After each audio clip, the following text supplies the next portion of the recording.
Bismillahirrahmanirrahim. Assalamualaikum warahmatullahi wabarakatuh. Alhamdulillahirabbil alamin hamdan katsiran tayyiban mubarakan fih.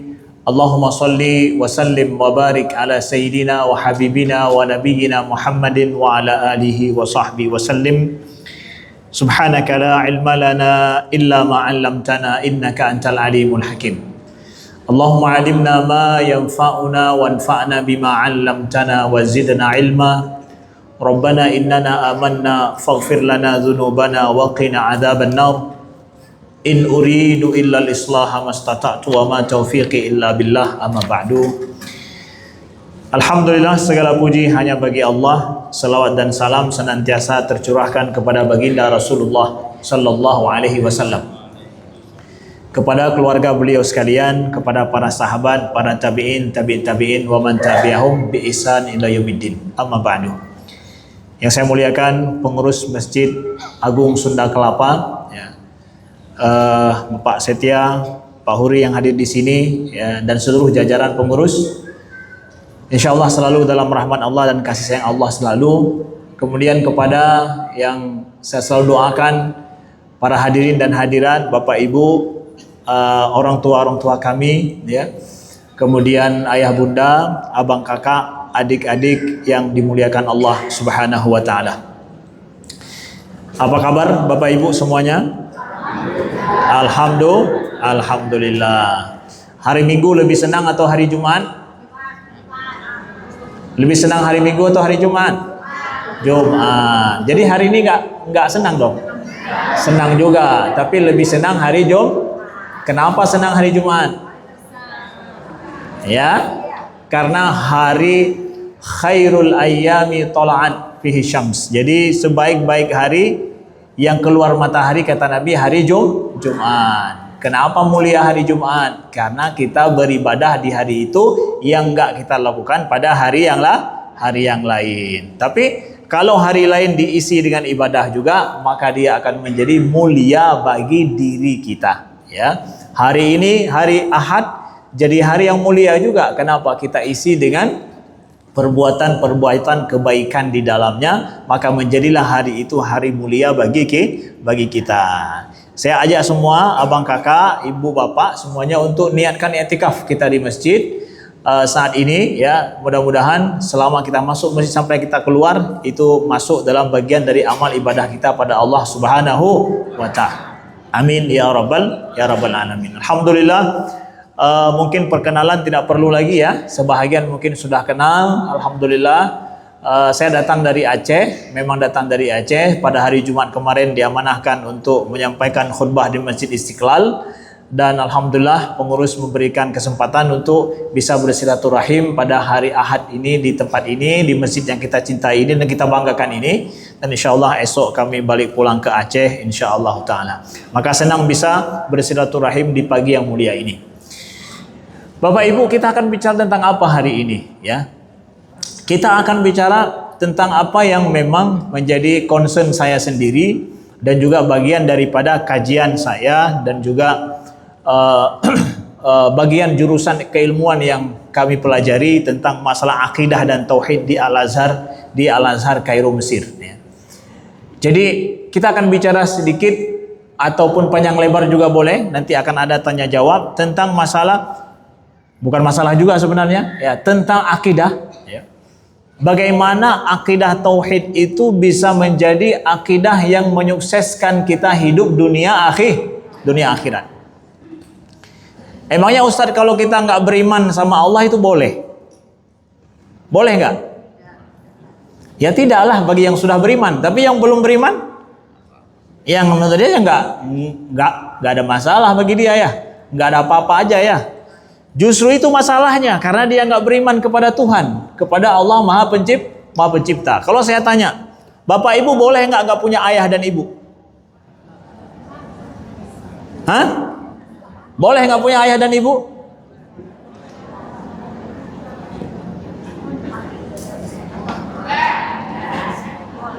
Bapak sudah ada, ibu sudah ada, boleh nggak punya ayah dan ibu? Mustahil. Tapi masalahnya ibu bapak mengakui nggak punya ayah dan ibu itu masalah lain. Tapi kita sudah terlahir mesti punya ayah, mesti punya ibu. Diakui nggak itu selaku ayah dan ibu itu lain cerita. Nah ini pula dengan terjadi dengan manusia.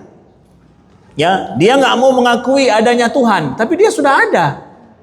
Masalah pengakuannya dia tidak mau. Tapi kamu mesti punya pencipta loh, yang telah menciptakan kita. Nah, Bapak Ibu yang dimuliakan Allah, akidah itu adalah suatu kemestian yang harus kita yakini. Yakin akan adanya pencipta yang telah menciptakan kita. Nah, makanya para sejarawan mendapatkan dalam sejarah kehidupan manusia, selalu saja ditemukan semua peradaban-peradaban itu mesti ada tempat ibadah. Mesti ada tempat ibadah. Gak ada peradaban masa dulu yang gak ada tempat ibadahnya. Selalu ada tempat ibadahnya. Terserah mereka meyakini Tuhan yang benar atau tidak, tapi mereka mencari. Mesti secara fitrah manusia itu tunduk patuh pada pencipta.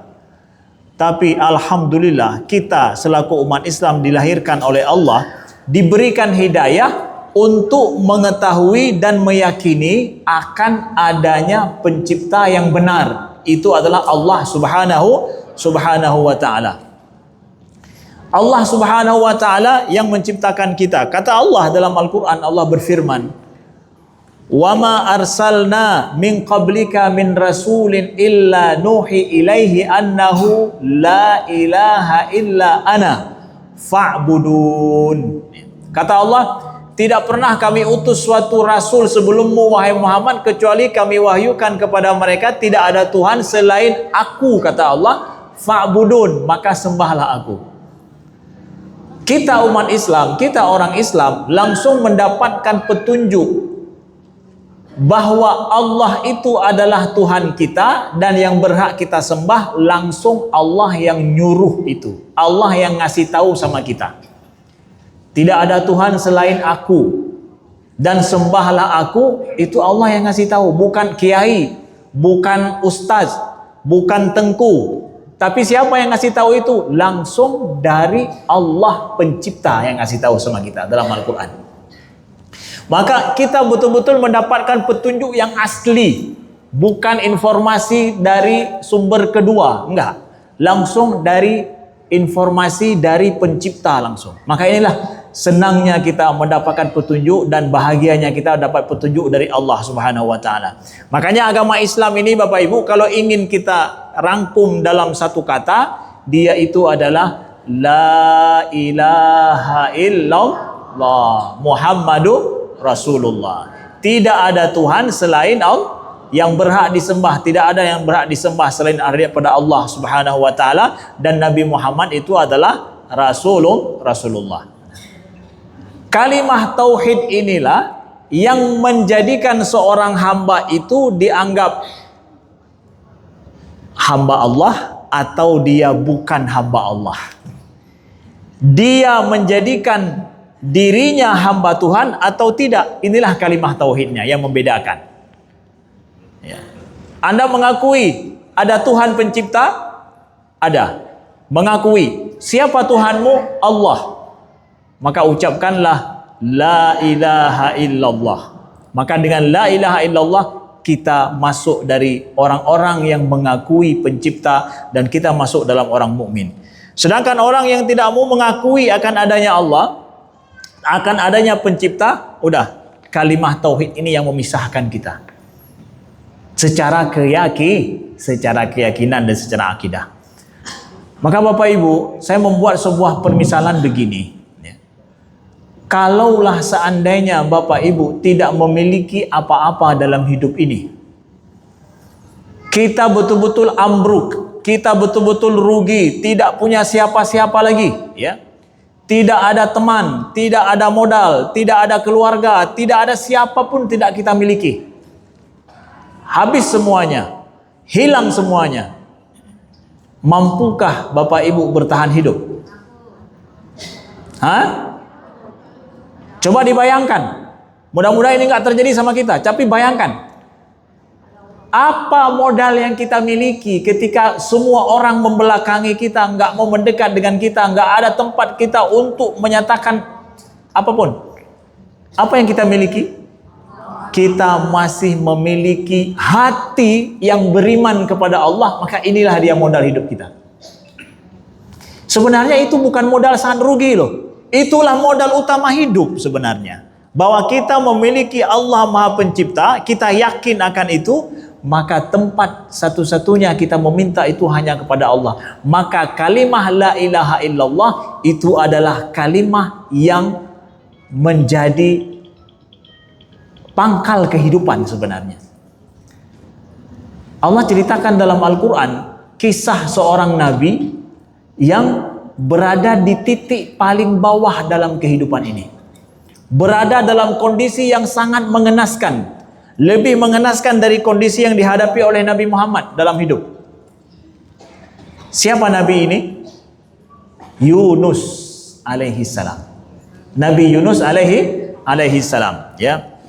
Ketika Allah berfirman menceritakan kisah Nabi Yunus, ya Allah ceritakan kepada kita semua, ya, di dalam surat Al-Anbiya, ya. Ketika Nabi Yunus berada dalam kondisi yang sangat mengenaskan, kondisi seperti apa? Nabi Yunus alaihissalam ceritanya, beliau ditugaskan oleh Allah untuk berdakwah kepada kaum beliau, tetapi kaum beliau membenci beliau dan kemudian mengusir beliau. Nabi Yunus pun marah, ya. Marah beliau, lari, ya. Larinya itu bukan ke kampung seberang atau ke kampung sebelah, tapi naik kapal menjauh dan pergi ke negeri seberang. Beliau naik kapal laut yang sudah penuh muatannya manusia bukan barang. Orang sudah penuh, ya, kapalnya mau berangkat karena Nabi Yunus lari, maka beliau naiklah ke atas kapal tersebut padahal muatannya sudah nggak muat lagi, ya. Beliau naik di tengah laut, kondisi kapal oleng. Ini harus dikurangi muatan, kalau enggak semuanya akan tenggelam. Maka kaptennya bilang bahwa untuk mengurangi muatan kapal, maka harus ada yang turun di tengah jalan. Bayangkan turun di tengah jalan, di tengah laut, Bu, ya. Di tengah lautan, ya. Kaptennya bilang, siapa yang akan turun? Kita undi. Siapa yang undiannya keluar, maka dia harus turun di tengah jalan. Diundilah kapal ini. Diundilah orang-orang yang naik dalam kapal ini. Ternyata 3 kali diundi, ketiga-tiganya muncul nama Yunus bin Matta. Itu yang muncul terus namanya. Sesuai dengan kesepakatan dengan kapten, maka orang yang terundi dia harus terjun bebas ke laut tanpa ada apa-apa. Apa yang terjadi? Yunus terjun ke laut, faltaqamahul hut, maka ditelan oleh ikan langsung. Yang kita khawatirkan di laut itu apa? Pertama tenggelam, dimakan ikan. Ya udah. Yang dikhawatirkan itu terjadi, ditelan beliau oleh ikan yang sangat besar, hut, ikan yang sangat besar. Nabi Yunus berada di titik yang sangat terpuruk dalam hidup, titik yang sangat gelap dalam hidup, Bapak Ibu. Berada di dalam perut daripada ikan tersebut. Maka Allah sampaikan dalam Al-Quran, fanada fil zulumat alla ilaha illa anta subhanaka inni kuntu minadh zalimin, ya. Nabi Yunus berdoa kepada Allah, fanada fil zulumat, berseru, menyerukan Allah dalam kegelapan yang sangat gelap. Gelapnya itu zulumat. Zulumat itu adalah kegelapan yang ada 3 lapisan gelap, kata para ulama. Karena dalam Al-Quran, dalam bahasa Arab, jamak itu paling kurang 3. Maka Nabi Yunus berada dalam kegelapan, dalam bentuk jamak dikatakan oleh Allah dalam Al-Quran. Kegelapan apa? Perut ikan di dasar laut, tambah dengan gelapnya malam lagi. Udah dalam kondisi yang betul-betul pekat hitam. Mungkin seseorang mendapatkan kondisi hidupnya seperti ini. Betul-betul pekat hitam sudah hidupnya. Nggak ada lagi orang samping kanan kiri, dan nggak ada lagi cahaya nampak sama sekali dalam hidupnya. Titik yang bahasanya sudah nihil dalam hidup. Nabi Yunus berada di titik ini. Tapi Nabi Yunus masih mengatakan fanada fi dzulumat. Apa yang beliau katakan? La ilaha illa anta. Tidak ada Tuhan selain Engkau ya Allah. Subhanak, maha suci Engkau ya Allah. Subhanak, inni kuntu minaz zalimin. Sungguh aku ini termasuk daripada orang-orang yang zalim. Zalim apa? Zalim adalah melampaui batas yang ditentukan oleh Allah. Di dalam hidup kita Bapak Ibu, Allah menggariskan batas. Mana yang pantas, mana yang tidak pantas kita lakukan. Mana yang boleh, mana yang tidak boleh. Maka pada saat kita melakukan itu, itulah yang menjadikan kita sampai ke titik itu. Kita yang menyalahi diri kita sendiri nih. Sehingga kita terjerumus, terjoblos ke dalam tempat titik yang nihil seperti itu dalam hidup mungkin. Maka jangan hilang ingatan kita. Kita masih memiliki modal utama hidup. Apa? Allah. Tauhid. Mentauhidkan Allah subhanahu wa ta'ala. Nabi Yunus mendoakan ini. Beliau akui beliau itu berbuat zalim, salah. Ya, salah terhadap diri beliau. Maka apa yang terjadi? Kalimah tauhid ini yang beliau ucapkan, fanajjainahu fastajabna lah, fanajjaina wa najjainahu minal gham, kata Allah. Maka kami selamatkan dan kami dengarkan, kami istijabah permintaan daripada Yunus. Kami dengarkan itu, kata Allah, dan kami kabulkan permintaannya. Fanajjainahu minal gham, dan kami selamatkan dia dari al-gham. Gham itu apa? Kedukaan, kepedihan, penderitaan. Gak ada penderitaan yang lebih daripada yang terjadi seperti itu. Titik yang paling sulit dalam hidup. Kata Allah, kami selamatkan dia dari penderitaan itu, dari kedukaan itu. Kalimat tauhid menyelamatkan enggak? Menyelamatkan tidak? Menyelamatkan. Ustadz, nah itu hanya untuk Nabi Yunus. Itu cerita, sudah selesai masalahnya. Baca ayat sampai habis. Wa kadzalika nunjil mu'minin. Maka demikian pula lah kami selamatkan orang-orang mukmin juga, kata Allah. Jadi ayat ini berlaku bagi kita atau Nabi Yunus? Berlaku bagi kita. Dengan itu ayatnya Allah sampaikan. Tidak ada ayat dalam Al-Quran, Ustadz nggak bisa pakai lagi sekarang, sudah selesai itu zaman dulu. No. Kalau sesuatu ayat yang nggak bisa pakai lagi sekarang, nggak akan ada dalam Al-Quran. Karena Al-Quran itu menjadi ibrah dari A sampai Z bagi manusia semuanya. Wa kadzalika nunjil mu'minin, kata Allah, begitu pula lah kami selamatkan orang mukmin. Mau yakin sama kalimat tauhid dalam kondisi tenang, enak seperti ini, atau mesti terjun dulu sama seperti Nabi Yunus baru yakin sama kalimat tauhid? Mau milih mana? Hah? Mau yakin saat tenang, senang, bahagia, atau tunggu terjun dulu? Nggak mau. Tetapi dalam hidup ada orang harus dibuat begitu dulu baru yakin. Kalau hilang ingatannya, ya kan? Bapak Ibu ya, kalau hilang ingatannya harus seperti itu dulu. Nauzubillah min dzalik. Maka dari itulah pesan Nabi Sallallahu Alaihi Wasallam kepada kita semua dalam kita bertauhid. Bapak Ibu yang dimuliakan Allah. Sering kita di dalam hidup nih, ya, kalau kita berhajat butuh sesuatu, kita nggak langsung ingat Tuhan. Ini kejadian hari-hari loh. Kalau Bapak Ibu hilang sendal, kemana Bapak Ibu pergi? Ingat siapa? Hilang sendal, ingat siapa? Ayo jawab. Ingat pencurinya yang diingat. Ini udah diambil sendal saya ini. Siapa yang ambil sendal saya?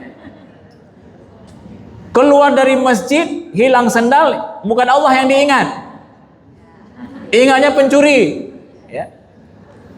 Nih, Nabi sampaikan kepada kita di dalam hadis beliau, ya.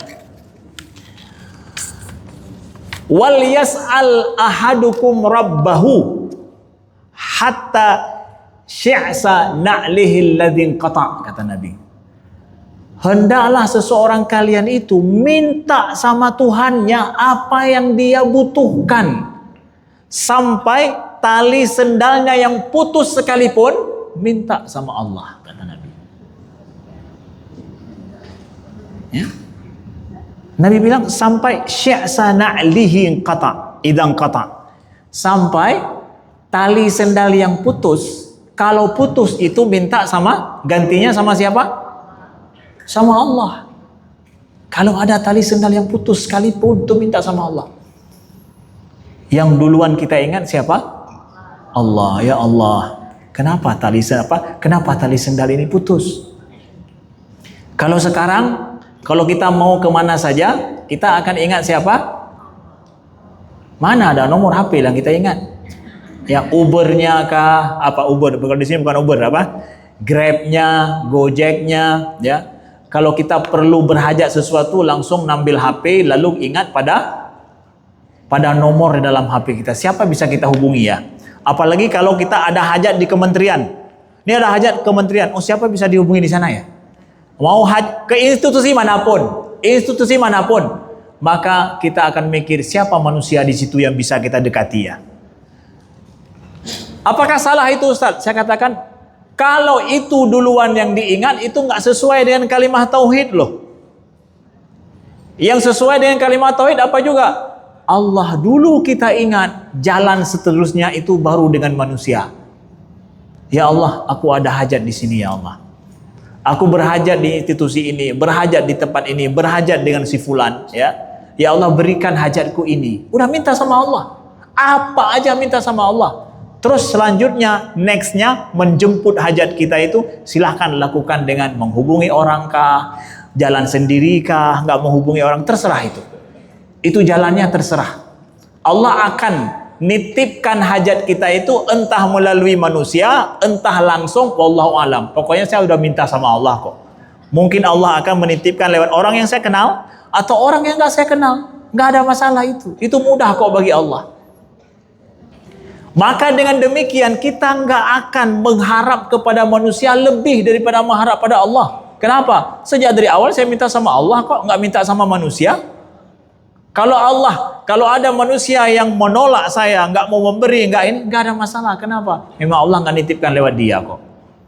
Makanya saya pesankan pada teman-teman muda yang ditolak sama calon mertua, ya, ucapkan terima kasih Pak.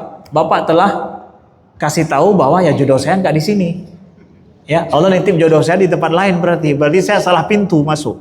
Ya. Jangan kalian kecewa atau buat lari anak orang. Jangan. Ya. Jangan. Kalau selama kalian minta jodoh sama Allah. Tapi kalau minta jodoh sama manusia, maka hatimu akan kecewa. Setiap saat pasti akan sakit hati terus menerus. Karena harapan pertama pada manusia. Tapi kalau harapan kita satu-satunya pada Allah, nggak ada masalah itu.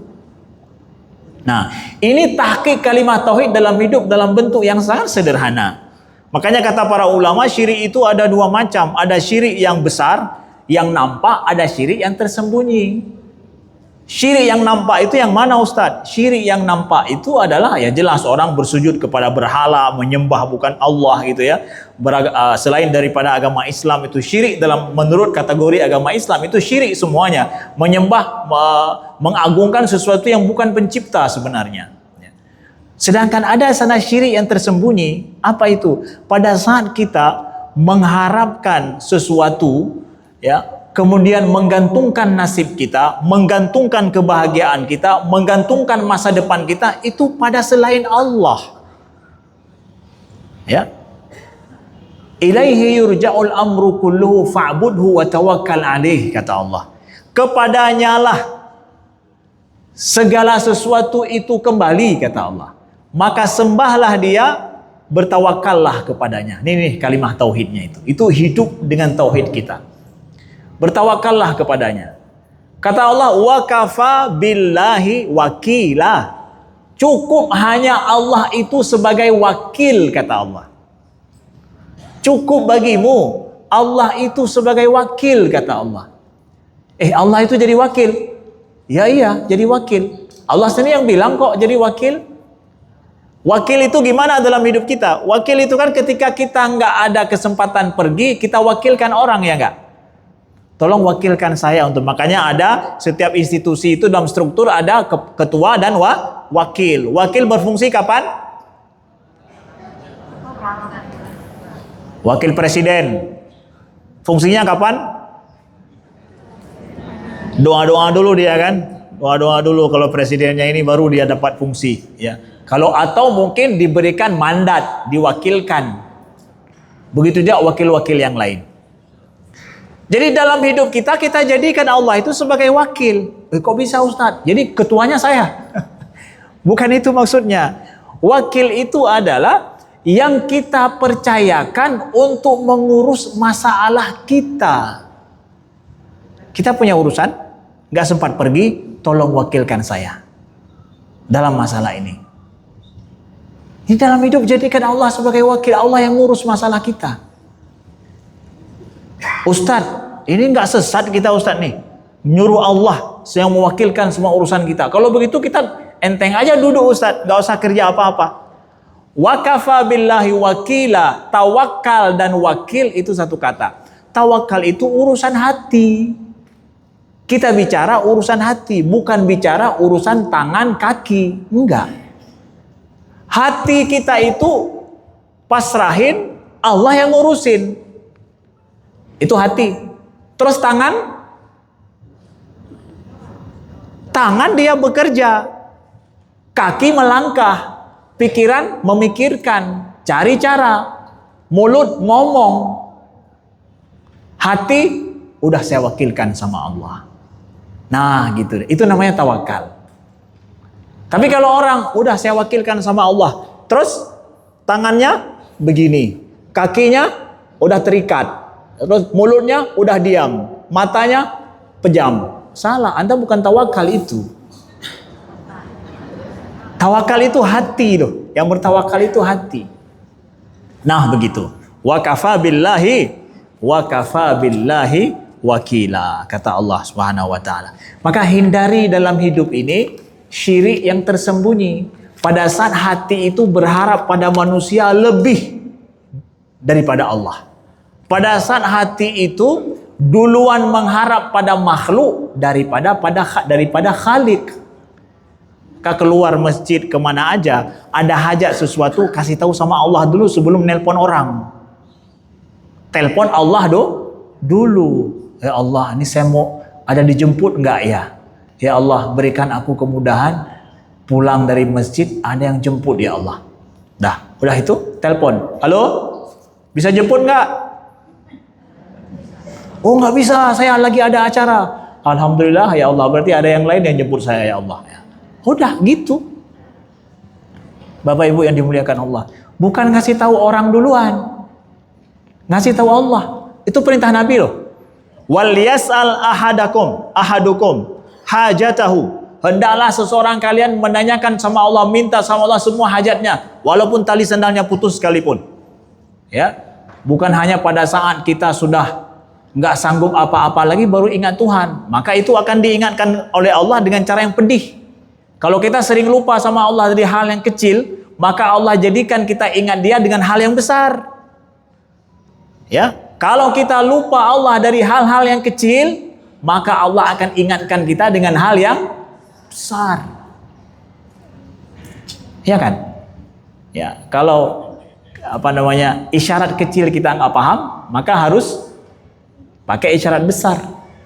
Nah, nauzubillah min zalik. Ya, mudah-mudahan Allah selamatkan kita. Amin ya rabbal alamin. Nah, tauhid itu menyelamatkan kita hidup di dunia dalam kondisi yang bagaimanapun yang kita hadapi, saudaraku yang dimuliakan Allah. Nah, lalu mari kita lihat Bapak Ibu yang dimuliakan Allah. Selanjutnya, tauhid ini menyelamatkan kita sampai akhirat, jelas. Ya. Dengan tauhid kita selamat hidup di dunia, dengan tauhid kita selamat hidup di akhirat. Ada satu kisah yang Nabi langsung menceritakan pada kita. Saya ingin bacakan hadis ini. Mudah-mudahan hadis ini menjadi amalan kita dan menjadi keyakinan kita dengan baik akan bagaimana rahmat dan pamungkasnya akidah tauhid yang harus kita jaga dengan baik dalam hidup kita di dunia ini.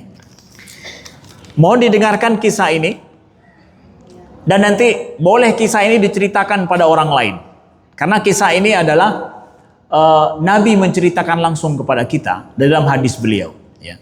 Hadis riwayat Imam Tirmizi dan juga Ibnu Majah daripada Abdullah bin Amru. Yaqul sallallahu alaihi wasallam, yusahu birajulin min ummati yaumal qiyamah ala ru'usil khalaiq fayunsharu lahu 99 sijlan kullu sijlin muddal basar thumma yaqulu Allahu azza wa jal hal tunkiru min hadha syai'a. Coba dengarkan Bapak Ibu. Nabi bersabda bahwa pada hari kiamat dipanggil seseorang dari umatku. Nah, Nabi kasih tahu ada seseorang dari umatku dipanggil oleh Allah pada hari kiamat. Ala ru'usil khalaik, di depan ataupun didengarkan oleh semua orang pada saat itu. Jadi nama dia dipanggil bukan pakai mikrofon saya, seperti nama kita dipanggil di airport kalau sudah terlambat ya, delay, nama kita dipanggil sehingga orang tahu, oh ada kita di airport yang sedang menuju kemana gitu, dipanggil nama kita.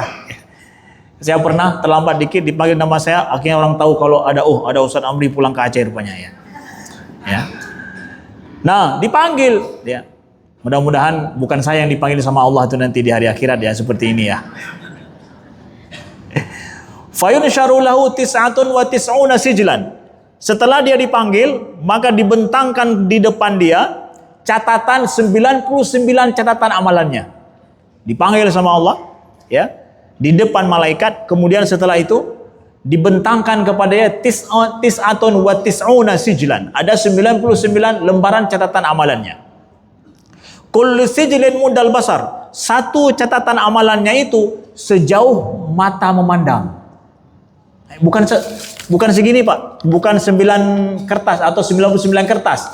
Satu catatan itu, jumlah daripada catatan itu mudal basar kata Nabi. Sejauh mata memandang itu satu catatan.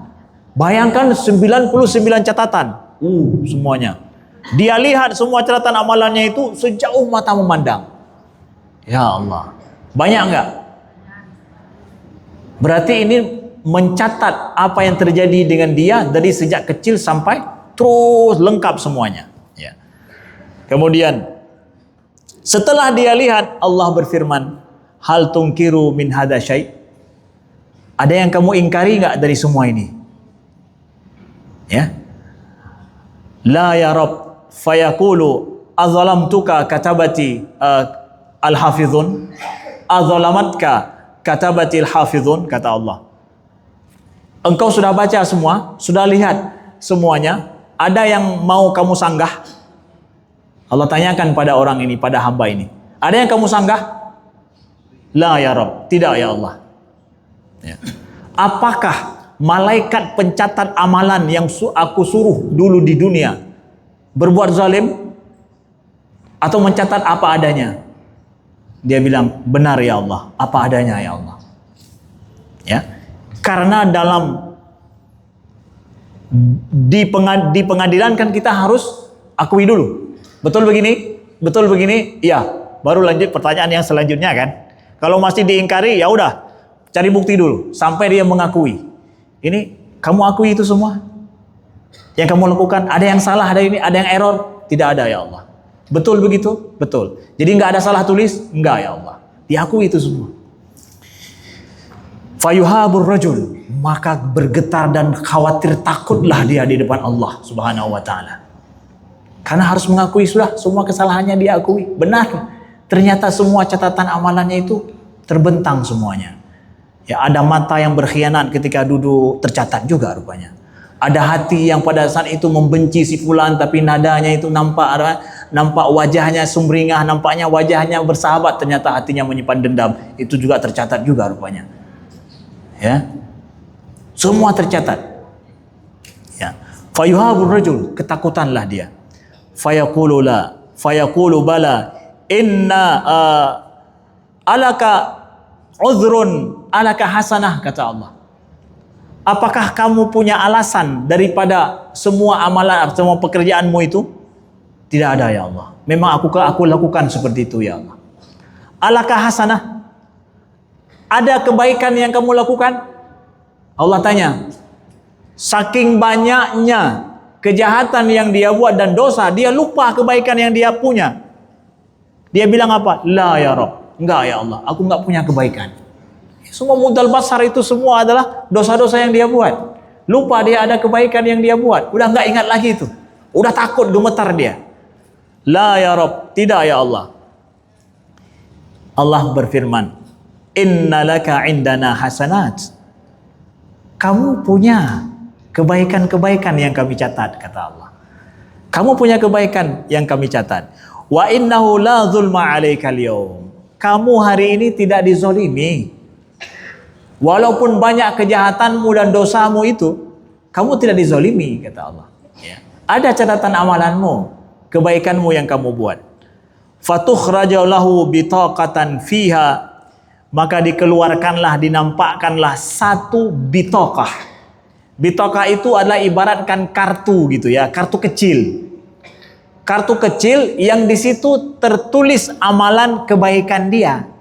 Sedangkan dosa dia, kejahatannya 99 catatan, dan satu catatan itu sejauh mata memandang. La haula wala quwata illa billah. Kebaikannya satu kartu doang. Ya. Apa tertulis di situ? Ya. Asyhadu an la ilaha illallah wa anna Muhammadan Rasulullah. Itu amalan dia. Catatan dalam kartu dia itu. Aku bersaksi bahwa tiada Tuhan selain Allah, dan Nabi Muhammad itu sebagai Rasulullah, hambanya dan rasulnya. Itu yang tertulis pada kartu tersebut. Ya. Sudah? Lalu apa sabda Nabi? Nabi sampaikan kepada kita. Qala fayaqul ya Rabb, ma hadhil bitaqa ma hadhis sijilat. Ya Allah, apa gunanya kartu yang kecil ini dengan catatan amalanku yang banyak ini ya Allah. Minder dia dan merasa bahwa tidak ada artinya itu semua. Ya, kartu-kartu dibandingkan dengan catatan amalan yang sangat banyak itu. Catatan kejahatan ataupun dosa yang sangat banyak. Fayaqul innaka la tuzlam fatudau sijilat fi kaffah wa bitaqatin fi kaffah fatashat as-sijilat wa thaqulat al-bitaqah. Maka ditimbanglah amalannya dengan satu kebaikan kartu tersebut yang tertulis asyhadu an la ilaha illallah wa asyhadu anna Muhammadan abduhu wa rasuluh, dengan semua catatan amalannya yang 99 itu ditimbanglah. Mana lebih berat? Fathaqulat bitaqah.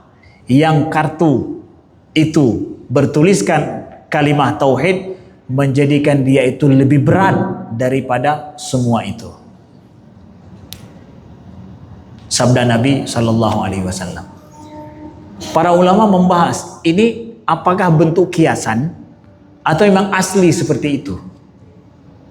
Tapi hebatnya kita lihat bagaimana Rasulullah menggambarkan kepada kita hari kiamat nanti, kejadiannya seperti itu supaya kita bisa pahami betapa kalimah tauhid dalam hidup itu, kita hidup berbuat kebaikan atas dasar kalimah tauhid itu menyelamatkan kita walaupun banyak dosa yang kita buat.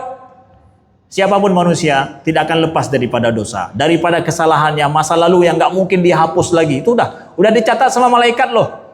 Ya, amalan kejahatan dan juga apa yang kita lakukan masa lalu udah tercatat sama malaikat. Minta dihapus, ya mungkin saja nggak terhapus.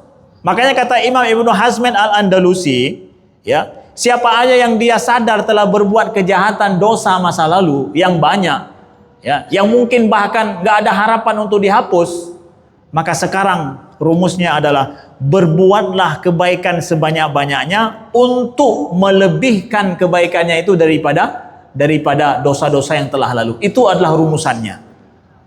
Ya, kita minta ampun sama Allah, kita ingin bertaubat kepada Allah. Oke, ya. Maka sesuai dengan hadis ini, ya, tahqiqkanlah tauhid sebenar-benarnya dalam hidup. Wujudkan kalimah tauhid dalam hidup dengan sebaik-baiknya. Dengan apa? Akui bahwa Allah satu-satunya pencipta kita.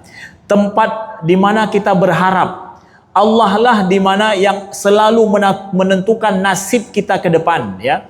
Tempat kita meminta pertolongan hanya kepada Allah. Jadikan Allah selalu nomor satu dalam hidup kita, sedangkan manusia itu nomor sekian. Jangan manusia lebih dulu, maka kemudian Tuhan di nomor sekiankan. Maka hati kita ini lelah dalam hidup. Hati kita ini sering kecewa dalam hidup. Karena harapan kita selalu pada orang tua, pada anak, pada teman, pada keluarga, pada saudara, orang yang kita kenal. Mereka nggak bisa, nggak mampu, nggak mau. Kita semua kecewa dalam hidup. Merasa hidup sudah tidak berguna. Why? Emangnya kamu tidak punya Allah pencipta yang sebenarnya itulah nomor satu, yang paling mampu untuk menentukan ke arah hidup kita seperti apa. Jangan gantungkan nasib kita sama orang. Jangan. Seorang mukmin yang punya tauhid, dia mulia. Mulia karena apa? Karena harapannya hanya pada Allah. Sebaliknya juga begitu.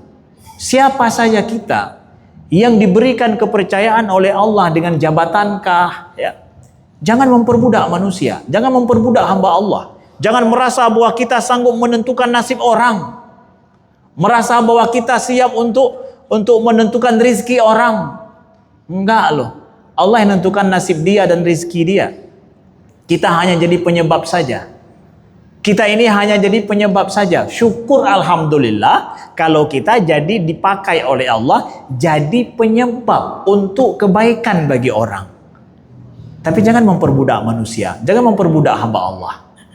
Dengan kata seakan-akan kita merasa punya kuasa. Ya, jangan Bapak Ibu. Ya. Wa ma min dabbatin fil ardi illa 'alallahi rizquha, kata Allah. Siapapun, apapun binatang melata yang melangkah di muka bumi ini, rezekinya itu diatur sama Allah, kata Allah. Alallahi rizquha, rezekinya itu ditanggung oleh Allah. Jangan merasa bahwa saya ini nanggung rizki kamu ya, saya ini nanggung gaji kamu ya. Kalau saya enggak ini, maka kamu tidak akan melarat hidupmu. No way. Jangan begitu. Kita orang bertauhid yakin rizki orang itu diurus sama Allah. Semuanya itu sama Allah. Nggak ada bergantung dengan kita. Bahkan kita sama-sama bergantung sama Allah Subhanahu wa ta'ala. Maka hiduplah dalam hidup ini mentahqiqkan tauhid. Tauhid itu menyelamatkan kita di dunia dan juga di akhirat. Di akhir daripada ini kata Nabi SAW dalam hadis beliau, "Man laqiyallah la yusyriku bihi syai'a dakhalal jannah." Siapa yang berjumpa dengan Allah nanti tidak menyekutukannya dengan sesuatu apapun, dia akan masuk syurga. Wa man laqiyahu yusyraku bihi dakhalan nar. Siapa yang berjumpa dengan Allah menyekutukannya dengan sesuatu apapun, maka dia akan masuk dalam neraka. Nauzubillah. Mudah-mudahan Allah jadikan kita memiliki kalimat tauhid. Sama-sama kita ucapkan la ilaha illallah Muhammadur Rasulullah. Lagi? La ilaha illallah Muhammadur Rasulullah. Jadikan ini kalimah yang memperbaiki niat kita, memperbaiki akidah kita, dan memperbaiki kualitas hidup kita ke depan. Amin ya rabbal alamin. Ya, silakan. Terima kasih Pak Kiai atas yang diberikan kepada kita. Kami punya waktu kurang lebih 5 menit untuk memberikan kesempatan kepada jamaah yang ingin bertanya. Satu pertanyaan diberikan kepada guru kita. Silakan dari Bapak. Assalamualaikum warahmatullahi wabarakatuh. Waalaikumsalam. Nama saya Pak Suladi atau Pak Nasruddin Hidayat. Ya. Mau bertanya Pak Ustaz. Yang kalimat tauhid itu paling utamanya apa tuh? Yang paling bagus utamanya? Atau sama saja itu namanya tauhid? Terima kasih. Assalamualaikum warahmatullahi wabarakatuh. Waalaikumsalam warahmatullahi wabarakatuh. Kalimat tauhid itu yang paling utama apa Ustaz? Atau sama aja? Itu pertanyaannya. Kalimat tauhid itu adalah kalimat la ilaha illallah, keyakinan kita, pengakuan kita bahwa tiada Tuhan yang menciptakan dan memberikan rizki, memberikan segala sesuatu, yang berhak disembah hanya Allah Subhanahu wa taala saja. Tidak ada yang lain selainnya. Itu kalimat tauhid. Ya. Fadilahnya apa Ustaz? Fadilah mengucapkannya, Nabi Yunus mengucapkan itu, selamat beliau dari titik nihil kehidupan, selamat itu. Kita yang enggak di situ, maka hiduplah hari-hari kita mentahkikkan kalimat tauhid ini, menjadikan kalimat tauhid bagian daripada inti kehidupan kita. Dalam setiap kita melangkah, ini mau keluar dari masjid, ya Allah, tentukan arah hidupku, arah perjalananku, sampaikan aku ke rumahku dalam waktu yang cepat, ya Allah. Minta sama Allah. Macet, nggak ada urusan dengan macet. Pokoknya minta sama Allah cepat sampai. Ya, jangan aduh macet, aduh nggak ada yang jemput, aduh ini, aduh itu. Ujung-ujungnya udah tinggal sendiri, udah habis pulsa pula, udah nggak sanggup jalan, baru ya Allah, baru ingat Allah terakhir. Jangan di awal, di awal. Nah, itu orang bertauhid. Nah, Allahu a'lam. Ya, silakan.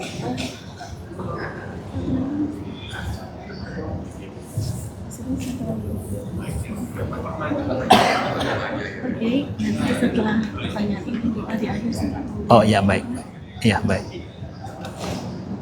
Assalamualaikum warahmatullahi wabarakatuh. Waalaikumsalam. Dan yang ingin kami tanyakan, apakah nanti Jakarta dalam masyarakat juga berubah mereka itu sama dengan yang tertulis di dalam Lauhul Mahfuz. Bagaimana kaitannya? Terima kasih. Ya, baik. Bapak bertanya, Ustadz, apakah catatan amalan kita nanti di hari kiamat yang akan kita lihat itu sama seperti catatan di Lauhul Mahfuz, ya, yang telah Allah takdirkan di dalam itu segala sesuatu. Kita tahu bahwa Lauhul Mahfuz semua yang terjadi itu tercatat di sana. Betul nggak Ustadz? Betul. Siapapun dari kita ini, surgakah nerakakah dia, apa amalannya itu, apa itu sama nanti dengan yang ada di Lauhul Mahfuz. Lauhul Mahfuz itu adalah ilmunya Allah. Ilmunya Allah. Mustahil Allah yang maha mengetahui terjadi sesuatu nggak sesuai dengan ilmunya. Kalau ada sesuatu terjadi di luar daripada ilmu Allah, berarti Allah ini nggak maha mengetahui dong. Lalu bagaimana kita merasionalisasikannya Ustadz? Ya, ilmu Allah nggak bisa masuk dengan rasionalisasi manusia. Karena apa? Kita ini nggak mampu memahami apa yang ada di dasar laut loh. Hari ini nih, apa yang ada dari laut itu, ya. Bapak Profesor Dr. Jamaluddin Jompa yang merupakan rektor Unhas. Kami bincang-bincang dengan beliau di sebuah pulau di sana. Ustadz, beliau ahli oceanografi. Beliau bilang, "Pak Ustadz, yang kita ketahui dari laut ini secuil sekali, luar biasa. Ilmu gaib yang ada dalam laut ini kita nggak tahu, Ustadz." Ya, bagaimana kita mau bicara dengan Lauhul Mahfuz yang udah diciptakan dalam laut aja kita nggak tahu bagaimana apa yang terjadi itu. Maka bagaimana memahami lautan yang dalam itu juga kita belum ada rumus yang benar loh. Bagaimana lagi kita mau memahami rumus Lauhul Mahfuz dengan catatan amalan kita, Ustaz? Itu dia. Di situ kita harus berhenti untuk berpikir. Ya, supaya kita tidak tersesat. Nah, demikian. Wallahu a'lam.